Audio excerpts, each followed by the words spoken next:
Hey guys, my name is Nina and today I decided to film a video about how I got started as a makeup artist and I got myself to a point where I have at least 2 weddings booked each month, and how I went about marketing and promoting and finding clients and keeping those clients, and how I just got started in general. Because if you are an aspiring makeup artist, it can get a little bit confusing and a little bit scary, to be honest, because there are a lot of amazing makeup artists out there that do beautiful work. So sometimes it can feel a little bit intimidating to get started, because you may feel like you know, don't have the same makeup that they use, or you don't have enough makeup, or your skills aren't as good, and you start to question yourself if you're even going to make it in the makeup artist world. So I'm here to film this video and help you guys out, because I know for myself, when I was first starting out, that is all that I was researching. I was on YouTube every day, honestly, looking at videos, makeup artist kits, what's supposed to be in a makeup artist kit, how do you sanitize, what should you have, how to build clientele, where to find clients. I know I was Googling and trying to find videos on those topics all the time.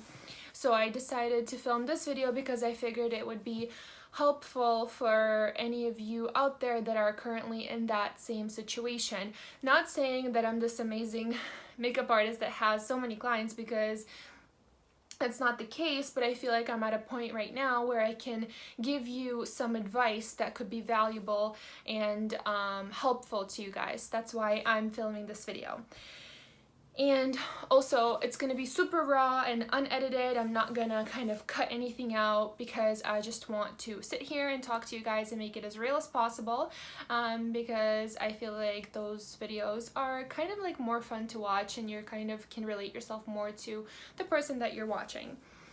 So to get started, I began getting into makeup when I was a teenager, and I would watch videos all the time on YouTube, and that's how I got into it. Then I started doing makeup for my friends, for semi-formals, for high school proms, and then for dance competitions, for all the girls that I used to dance with and things like that. And that's when I realized, okay, I'm good at this, and I really love doing it. So that's when I began doing it more and more, and I started actually taking pictures. I've come to the conclusion that I'm a very creative person. I need to, in a sense, I need to create things all the time, and I need to see an end result. Whether it's doing eyelash extensions, whether it's doing makeup, drawing, photography, whatever the case is, arts and crafts, I need to be doing something where I see a result, and that makes me happy. I don't know how to describe it. So basically, I just started doing that. And then I remember I would buy a bunch of makeup, and I started building my collection. Basically, I got my first job. I was working bagging groceries, and then I got another job. I was working at a dental office, so I had a little bit of money. I was still living with my parents, and I was about to go into college, and I started building my kit. When I graduated high school, that's when I began to promote myself as a makeup artist, let's put it that way. I created an Instagram, it's makeupbynina.s, and I started posting the little bit of the work that I have done already, to put myself out there. And honestly, the way it began for me was word of mouth. I had one of my good friends. She recommended me to a girl that was getting married, and she has had a bunch of trials, and she just wanted to do another trial, and my friend happened to recommend me, and then I did that trial with her, and she loved her makeup. And honestly, the trial wasn't anything fancy. I didn't go to her house, she didn't come to my house. We met up at my friend's house, and I brought my makeup. We just hung out there and we talked, and I did her makeup, and she loved it. I took photos, and she actually booked me for her wedding day. On top of her makeup, there was a bunch of bridesmaids and the mother of the groom and her mother. So I did everybody's makeup, and that was the first wedding that I have ever done, and I remember how excited and accomplished I felt because I loved every moment of it. I loved doing the trial. I loved the whole experience. I loved like preparing the night before. I actually brought my cousin with me to help me because I was so nervous. It was my first wedding. I didn't know if I could finish 8 people in time, you know, so I was kind of like, to be sure, I got my cousin to come with me. I ended up not even needing her. I could have totally done it myself. I take about 45 minutes per person. With the bride, I try to take a little bit longer just to make sure they love their makeup. But that was the first wedding I have ever booked. So my advice to you is honestly word of mouth. Just tell people you do makeup or do their makeup. You're gonna have to do some makeup for free for your friends, just to get some, you know, practice and to get some photos so that you have something to show to people. Now, I'm not saying, you know, do this for a very long time, because at the end of the day it is your time out of your day, and products that you're using, you know, and not wasting, but it's a lot of money for makeup, so it's products that you're paying for. So definitely do it for your friends, you know, for free for a little bit, but also then let them know that, I mean, it is a lot of money at the end of the day, and they should support you and they should be there for you, to help you kind of grow your business and help you grow your clientele. And they should give you, like, I don't know, $10, $5, I don't know, $20, whatever they can afford, and kind of give you a shout out on their Instagram, on their Facebook, whatever the case is, to kind of let the word out there. Definitely create a Facebook page or an Instagram. I feel like nowadays an Instagram would be best, because everybody uses that platform, I feel like, more so than Facebook. And just start posting pictures of your work. Do it often and be consistent. Sometimes if I have like a long period in between clients, I try to just do someone's makeup quickly, like at my house or like at their house, and do like a little photo shoot or do like a fun look, not necessarily, you know, for them to like go out in, or like something like interesting and unique that I can just post on my feed, and it's a different type of, you know, technique that I'm using, or a different type of look, just to kind of break up, you know, my feed. And another thing I want to say is that you don't need this huge, beautiful kit of makeup, of expensive makeup, to get started as a makeup artist. That is a huge misconception. You really don't need that many eyeshadows. You don't need, you know, 20,000 lipsticks. You just need the basics. You can create 5 different eyeshadow looks with like 3 eyeshadows. You know what I mean? Like, you just need to learn different techniques, watch videos, follow different makeup artists, see how they work, learn different eyeshadow techniques, and work with what you have. And experiment, for sure. As far as foundation shades go, this is a tip that I'm gonna give you. The way I did it is I actually went on the Graftobian website. It's like this artistry HD makeup place they use for like theaters and stuff, and they have an makeup palette. It's basically a palette of foundations, and they have all sorts of shades, from like the super lightest cool tones to the darkest of the dark, like super deep foundation colors.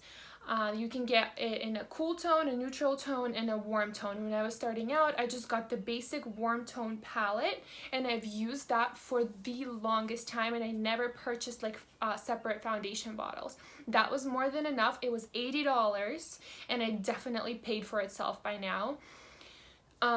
It was the best thing I ever did, and I think that is one of the more stressful things, I feel like, when you're first starting out, because you're kind of thinking like, okay, well, there's so many, you know, shades, like skin tones, what am I gonna do, buy like 20 foundations? Like, you can't afford that. So I think that is the best thing for you to get started, is get the HD makeup foundation palette on Graftobian website and kind of use that to begin with. It photographs beautifully. You can control how you apply it.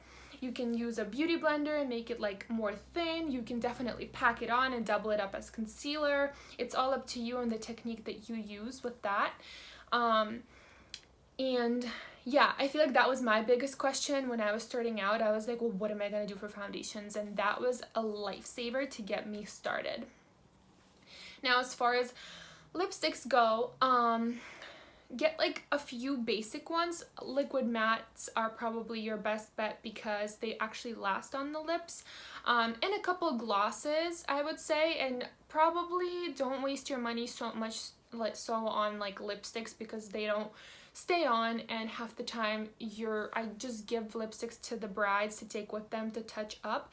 So I feel like it's a little kind of like a waste of money in a way. I would just say liquid lipsticks, lip liners, and lip glosses, and I think you'll be all set, because you can do like a lip liner and a lip gloss, or just a liquid lip and then like top it off with a gloss, different combinations. But yeah, so that's kind of how I started with my kit, and I obviously knew the person that I was doing makeup on beforehand, so I kind of would prepare myself and grab a few things that I knew I would need in my kit. And obviously be sanitary. I buy, you can get like alcohol and put it, like rubbing alcohol, they sell at CVS, and put it in a separate spray bottle and keep that with you at all times, and disinfect your makeup between every single client.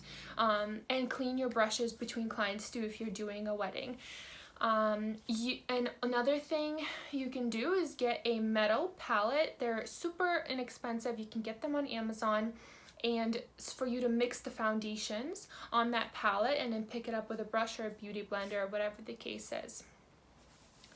I feel like I'm all over the place now, but those are just like some basic tips that are coming to mind as I'm talking of things that I, kind of looked for when I was searching for videos like this.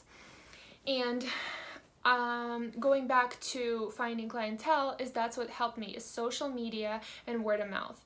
I told everyone I did makeup. Everybody that knew me knew that I did makeup, and they would just recommend me to each other basically. And at first you're going to be nervous, but you just have to get yourself out there, and you have to get the practice, and you treat yourself as a professional. You've practiced enough, you did the research, you have the tools, and now just be creative and kind of do the best work that you can and get yourself out there, because I feel like nobody has the same style, the way that they do makeup. Everybody sees people's faces differently. So the way you are going to see someone's face and do their makeup is not necessarily how I would do it. So just don't be afraid in that sense. And just post on social media. Another thing that I did is I actually went on Vistaprint and I ordered a bunch of business cards, and I took those and I gave them out to everybody. I would go to like the local library, I would leave them there, I would leave them at the grocery store, at the bank. I would literally leave them everywhere. Anywhere and everywhere that I could think of, and that did draw in business as well. So that's another thing you can do, and they're pretty inexpensive on Vistaprint, and they have deals on there all the time as well. Another thing that helped me, it just kind of, Facebook groups. So go on your Facebook, and a lot of the times there are bridal or like wedding Facebook groups that you can join. It's more so for like brides to be and people that are planning their wedding. Sorry, I keep touching my hair. For example, I am currently in 2 groups, just 2, on my Facebook page, and they are 2 groups for Massachusetts weddings, and like New Hampshire and like Rhode Island weddings. And on there, brides are constantly posting if they're looking for a hairstylist or for a makeup artist, and people are able to recommend you as well. So if you have a Facebook page, people are actually able to tag your Facebook page, and so that way the bride or whoever is looking for a makeup artist can see your work, and they possibly can contact you for a trial. And that's kind of actually lately that has been super helpful, because I've booked a few weddings from those Facebook groups. So you can do that, just join them and market yourself as a makeup artist and have a link to your work so people can see your work. Sometimes you can just do a little post and be like, hi, I'm a freelance makeup artist, post your pictures of your work and say that you will travel to them or whatever the case is, and link to your Facebook makeup page. That way people can check out your work and possibly contact you. It's kind of like what I do, and it's super helpful. I feel like I covered everything. There's honestly so much in like so many categories, but I feel like that is kind of like the gist of it. This video is already 15 minutes long. I can't believe I was talking for this long. But yeah, I can definitely make this like a series and do more videos, kind of like building your kit, or continuing to building your clientele, or building your Instagram followers to kind of promote your makeup Instagram page and things like that. Whatever you guys are interested in, just leave your comments down below. Ask me whatever questions that you may have if I haven't covered them in this video. And yeah, I think that's it. I really hope this video was helpful in some sort of way.